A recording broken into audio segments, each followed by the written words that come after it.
श्रीराम समर्थ वाणीरूप श्री महाराज तात्यासाहेब केतकर यांची रोजनिशी डायरी भाग क्रमांक 15.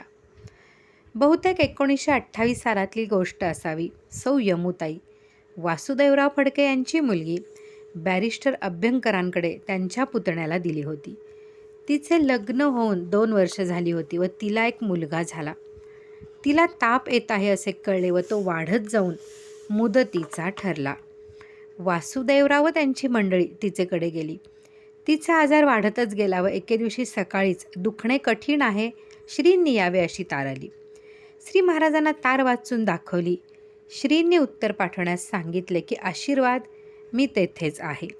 श्रींचे नावे तार केली ती अशी: ब्लेसिंग्ज ॲश्युअर्स प्रेझेन्स. त्याच सुमारास तिला तिकडे डुलकी आली व तिने वासुदेवराव यांस हाक मारली व म्हणाली की श्री महाराज पालखीतून आले आहेत, बसला काय? तिला श्री महाराज प्रत्यक्ष दिसत होते. दुसरे दिवशी दुखण्याचे मान वाढत जाऊन डॉक्टरांनी आशा सोडली. तिच्या शुश्रूषेकरता नर्सेस व डॉक्टर बसले होते. शेवटी ती मोठ्याने श्री रामनामाचा जप करू लागली. त्यावेळी तिला साहजिकच डॉक्टर म्हणाले, मोठ्याने म्हणू नका, तुम्हास त्रास होईल.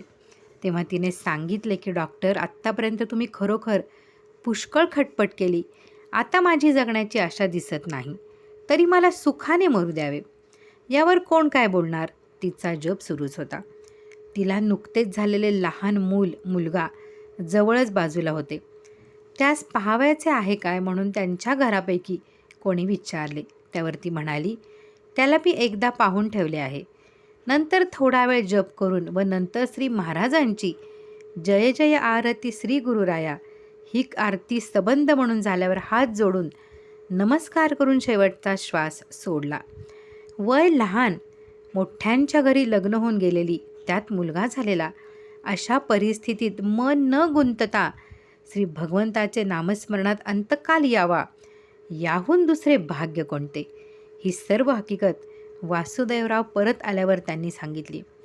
त्या मुलीचा श्रींवर अत्यंत विश्वास होताच व नामस्मरणात ती बराच वेळ घालवीत असे. त्याचे फळ तिला मिळाले यात शंका नाही. याच सुमारास कर्नाटकात श्री व्यंकटापूरला व जुळल्यास श्री रामेश्वरला जाण्याच्या वाटाघाटी सुरू होत्या. त्यावेळी मालाडहून रामदास तांबे पुण्यात आले होते. त्यांनी श्री महाराजांना कर्नाटकात येऊ काय म्हणून विचारले. श्री म्हणाले की यावरून त्यांच्या मनातून तुम्ही यावे असे दिसत नाही, तरी तुम्ही त्यांनी सांगितलेले काम, जालना राम मंदिराचे सभामंडपाचे काम करणे बरे. तुम्ही जाणार आहात? त्यावर रामदास म्हणाले, खानदेशात माझी सासूरवाडी आहे, तेथे काही दिवस राहून भिक्षेचे काम करीन. चांगले आहे, तेच करावे, त्यात तुमचे कल्याण आहे असे श्री म्हणाले. व हे सांगत असताना श्री महाराज त्यांना आणखी म्हणाले की तुम्ही जात आहात तिकडे कोणी तुम्हास तुमचे गुरु कोण आहेत असे विचारल्यास त्यांना काळाचेही काळ आहेत असे सांगावे. श्री महाराज स्वतःबद्दल असे कधी बोलल्याचे ऐकिवात नाही, म्हणून याचे नवल वाटले. पण पुढे होणाऱ्या गोष्टीत ते सांगणे जरूर होते असे नंतर वाटले. रामदास रजेवरच होते. सासूरवाडी जाऊन तेथेच आजूबाजूचे गावी सभामंडपासाठी वर्गणी गोळा करण्यात जात. असे जात असताना ते एका गावी गेले. सकाळपासून संध्याकाळपर्यंत हिंडत होते. संध्याकाळी एका देवळात बसले होते. तेथे त्या गावचे वकील आले व त्यांनी रामदास यांची चौकशी केली. कोण कुठले विचारले. तेव्हा रामदास यांनी सर्व हकीकत सांगितली. तुम्ही कोठे उतरला आहात असे त्यांनी विचारले. तेव्हा रामदास म्हणाले, अजून कोठे उतरलो नाही व माझी येथे कोठे ओळखही नाही. आमच्या घरी चला असे वकील म्हणाले. रामदास त्यांच्याबरोबर घरी गेले. जेवण खाण गप्पा गोष्टी झाल्या. रात्री 10च्या सुमारास दोघेही निजले. रात्री 12च्या सुमारास ते वकिलांचे पोट दुखू लागून वांत्या झाल्या. अंगाची आग होऊ लागली. वकिलांनी आपल्या बायकोस पाहुणे बाहेर निजले आहेत, त्यांना बोलवा असे सांगितले. रामदास येऊन पाहता तो त्या वकिलांची प्रकृती फारच बिघडलेली दिसली. कॉलरा झाला असावा असे वाटले. त्यांची बायको दुसऱ्या संबंधाची व त्यांच्या मनाने वयाने लहान व एक मुलगा अशी दोघेजण रडू लागली. घरात दुसरे कोणीच नव्हते. डॉक्टरांना बोलवण्यास कोणीच नव्हते व ते आत्ताच्या वेळी येतील किंवा नाही याबद्दल शंका होती. दुखणे कठीण आहे, सकाळपर्यंत टिकले तर बोलावणे पाठवावे. रामदास यांना काळजी वाटू लागली. आपण यांच्या घरी पूर्वीची ओळख नसताना आलो. घरात पुरुष मनुष्य दुसरे कोणीच नाही. काही प्रसंग आल्यास काय करावे त्यांना काही सुचेना. पण ती वेळ काळजी करीत बसण्याची नव्हती. वकिलांची मंडळी रामदास वकिलांचे पाय शेकत बसले. वकिलांची मंडळी व रामदास वकिलांचे पाय शेकत बसले. ते गार होऊ लागले होते. वकील फारच घाबरले. मी यातून वाचत नाही. तुम्ही आला बरे झाले. माझे शेजारी बसा, सोडून जाऊ नका, असं ते काकुळतीने सांगू लागले. यावेळी रामदास यांना श्रींनी सांगितलेल्या शब्दाची आठवण झाली व उसना धीर आणून ते वकिलांना म्हणाले, माझा गुरु काळाचा काळ आहे. तुम्ही या दुखण्यात जात नाही हे तुम्ही नक्की समजा. माझी अगदी खात्री आहे. बायकोस व मुलास नामस्मरण करण्यास सांगितले. सर्वांना धीर वाटला व चमत्कार असा की वकिलास 2-3 तास झोप लागली. सकाळी बरे वाटू लागले. डॉक्टर आले व तपासून गेले. आता धोका नाही. वकिलांना हुशारी वाटली व त्यांची अनुमती घेऊन रामदास परत फिरले.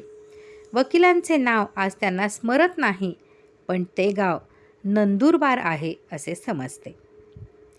यंदा 1928 श्री महाराजांनी व्यंकटापूरला यावे अशी भीमराव यांच्याकडून पत्रे येत होती. श्रींनी त्यांच्याकडे जाण्याचे कबूल केले होते व मला रजा घेण्यास सांगितले.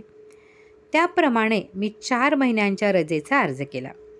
रजा तारीख 12/10/28 शुक्रवारपासून मागितली होती, कारण दुसरे दिवशी श्री ब्रह्मानंद महाराज यांची पुण्यतिथी होती. श्री नवबाग कागवाड येथे ती दरवर्षीप्रमाणे साजरी होणार होती. त्या दिवशी तेथे जाऊन पुढे व्यंकटापुरात जाण्याचे ठरले होते. पण शुक्रवार दुपारपर्यंत माझी रजा मंजूर होऊन आली नाही. 4 दिवस अगोदर मी आमच्या ऑफिसरकडे गेलो व माझ्या रजेबद्दल चौकशी केली. त्याने अर्जही आमच्या वरील ऑफिसकडे पाठवला नव्हता. तो रजा देण्याची टाळाटाळ करीत होता. मला अगदी जरुरीचे काम आहे, तुम्ही माझा अर्ज पुढे पाठवावा अशी मी त्यांना विनंती केली. नाखुशीने त्याने अर्ज पाठवला, पण त्याचे उत्तर आदल्या दिवसापर्यंत आले नाही.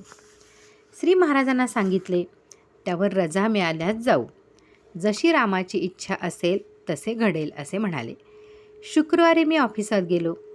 त्यावेळी मी खडकी अर्सेनलमध्ये लोकल ऑडिट ऑफिसात नुकताच बदलून गेलो होतो. त्या दिवशी 1 वाजण्याच्या सुमारास आमचा ऑफिसर स्वतःच्या सायकलवरून आमच्या ऑफिसात आला.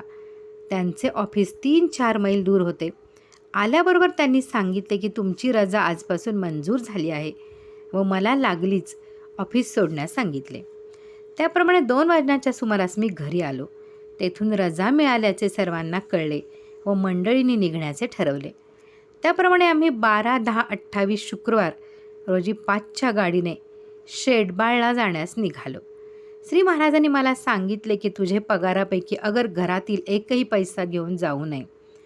मला एकदा असे वाटले की मग प्रवास कसा काय होणार. श्री इच्छेने जसे होईल तसे घडेल असे वाटले. मी शुक्रवारी 2 वाजता घरी आल्यावर पोस्टमनने मनी ऑर्डर असल्याचे सांगितले. ती 10 रुपयांची होती. आटपाडीचे नागेशराव देशपांडे म्हणून एक गृहस्थ होते. त्यांच्या मुलाने कागदांचा व्यापार केला होता. त्याचा पहिला फायदा 10 रुपये झाला. तो श्री महाराजांना अर्पण करावायचा असा त्यांचा संकल्प होता. त्यानंतर ते मला भेटले नाहीत व पुढे त्यांनी धंदा केला की नाही समजले नाही. असो, ते पैसे घेऊन श्री रामेश्वरपर्यंतची यात्रा झाली. शनिवारी तारीख 13/10/28 रोजी सकाळी शेडबाळ स्टेशनवर उतरलो. आप्पासाहेब कागवाडकर स्टेशनवर आले होते. मोटारीने त्यांच्या घरी कागवाडात गेलो. श्री महाराजांचे दर्शन व चहापाणी झाल्यावर नवबागेत जाण्यास निघालो. तेथे उत्सव जोरात चालू होताच. तेथील भजन मंडळी भजन करीत श्रींसामोरी आली. समाज फारच जमला होता. श्री ब्रह्मानंद महाराजांनी सन 1918 साली भाद्रपद वद्य 30ला नवबागेत येऊन देह ठेवला. दुसरे दिवसापासून म्हणजे अश्विन शुद्ध प्रतिपदेपासून श्री व्यंकटापुरास नवरात्राचा उत्सव सुरू होणार होता. श्री ब्रह्मानंद बुवांनी उत्सवाची तयारी करून व सर्वांना भेटून 2-4 दिवसात परत येतो असे सांगून येथे जलसमाधी घेतली. त्यांच्या पादुकांची स्थापना 10/9/1928 रोजी झाल्याचे समजते. नवबागेत आल्यावर तेथे खाणे वगैरे झाले व नंतर श्रींचे निरूपण झाले. श्रींनी ब्रह्मानंद बुवांची फार स्तुती केली. त्यांनी स्वतः आचरण करून जगास सांगितले. त्यांनी आपला देश सोडून इकडील मंडळींकरता ते येथे येऊन राहिले आहेत वगैरे श्रींनी सांगितले. 10 वाजण्याच्या सुमारास भजन करून गुलाल उडवल्यानंतर श्री ब्रह्मानंद महाराजांच्या पादुका पालखीत घालून जेथे त्यांनी जलसमाधी घेतली तेथे सर्वजण गेलो. त्यावेळी मोठा डोह होता, तसाच या वर्षीही होता. पुढे पुढे तो बुजत चालला. श्री ब्रह्मानंद महाराज जेव्हा कृष्णा तटाकी देह ठेवण्याचा विचार करीत होते त्यावेळी त्यांनी हा डोह पाहून ठेवला होता म्हणतात. व जाण्याच्या अगोदर एक दिवस त्यांनी हरिपंत मास्तर यांना ब्रह्मचार्यास देह ठेवल्यानंतर कशी जलसमाधी द्यावयाची हे सांगून ठेवले होते. ती जागा पाहून मनात कालवाकालव झाली. आपले मृत्यूबद्दल कोणाचाही पत्ता लागू न देता इतकी निर्वानिरव संथपणे करणे किती कठीण आहे. जो मृत्यूबद्दल निर्भय झाला त्यालाच हे साधणार. अशा माणसास जिवंतपणे देहाचे प्रेमही राहणार नाही. असो, तेथून परत आल्यावर आरती व प्रसाद झाला. वातावरण आनंदमय होते. संतांच्या दोन्ही अवस्थात आनंदच आहे. नवबागेत रविवार सोमवार राहिलो. सांगलीची बरीच मंडळी येऊन गेली. श्रींनी सांगलीस यावे असा त्यांचा आग्रह होता. पण कागवाडला रात्री भजन व निरूपण होऊन दुसऱ्या दिवशी मंगळवारी कागवाडला नैवेद्य होऊन रात्री 7 वाजता बेळगावला गेलो. अण्णासाहेब घाणेकर बरोबर होते. त्यांनी लांबलचक पत्र पाठवून घरी तयारी ठेवण्यास लिहिले होते. त्याप्रमाणे सर्व तयारी होती. अण्णासाहेबांच्या घरी सुमारे 200 मंडळी जमली होती. 2 तासात श्रींची भेट, निरूपण, भजन, आरती व फराळ उरकून रात्री 9चे सुमारास बेळगावहून निघून हुबळीला उतरून गदगला बुधवारी सकाळी 7 वाजता पोचलो. स्टेशनवर भीमराव व बरीच मंडळी आली होती. भीमराव यांच्या घरी आलो. तेथे पुष्कळच मंडळी जमली होती. श्री महाराजांचे या स्वरूपात प्रथमच येणे झाले होते. पण कर्नाटकातील मंडळींचे वागणे जसे काही बरेच दिवसापासून त्या नित्याच्याच गोष्टी चालल्या असाव्यात तसे होते. एक भीमराव यांच्या सांगण्यावर सर्वांचा विश्वास. श्री महाराज प्रत्यक्षच आहेत असे सर्वांचे वागणे पाहून कौतुक वाटले. तेथे बरेच ठिकाणी श्री महाराज गेले होते. जेथे जावे तेथे श्रींची पूजा, आरती, निरूपण व फराळ हा कार्यक्रम ठरलेलाच होता. जितक्या ठिकाणी जावे तितक्या ठिकाणी या सर्व गोष्टी व्हायच्याच. त्या मंडळींचे प्रेम पाहून श्री ब्रह्मानंद महाराजांची आठवण झाल्याशिवाय राहिली नाही. श्री महाराजांच्याबरोबर आम्ही सर्व सन 1909 साली येथे आलो होतो. पण तेथील मंडळींचे प्रेम पूर्वीचेच होते व तसेच आज तागायत आहे. ज्या ज्या गावी गेलो तेथे श्रींचा अनुग्रह पुष्कळजण घेत. त्याच रात्री श्री महाराजांना बेटगिरीचे मंडळींनी बोलवले होते. तेथील श्री शंकराच्या देवळात श्री ब्रह्मानंद महाराजांच्या पुण्यतिथीचा उत्सव करीत असत. त्या देवळात 700-800 मंडळी जमली होती. श्रींनी त्यांना श्री ब्रह्मानंदांबद्दलचे पुष्कळ सांगितले. त्यात ते म्हणाले, बुवांनी पुष्कळांचे रोग बरे केले, पण आपल्या अंगावरील रोगाची त्यांना आठवणच नव्हती. त्यांना देहाचा विसर पडलेला होता. बेट्टीगरी आपले गाव आहे असे ते म्हणत. म्हणून तेथील मंडळींनी श्रींना नेण्यासाठी पालखी आणली होती. भजन करीत मंदिरात गेलो. तेथे श्री महाराज एक दिवस होते.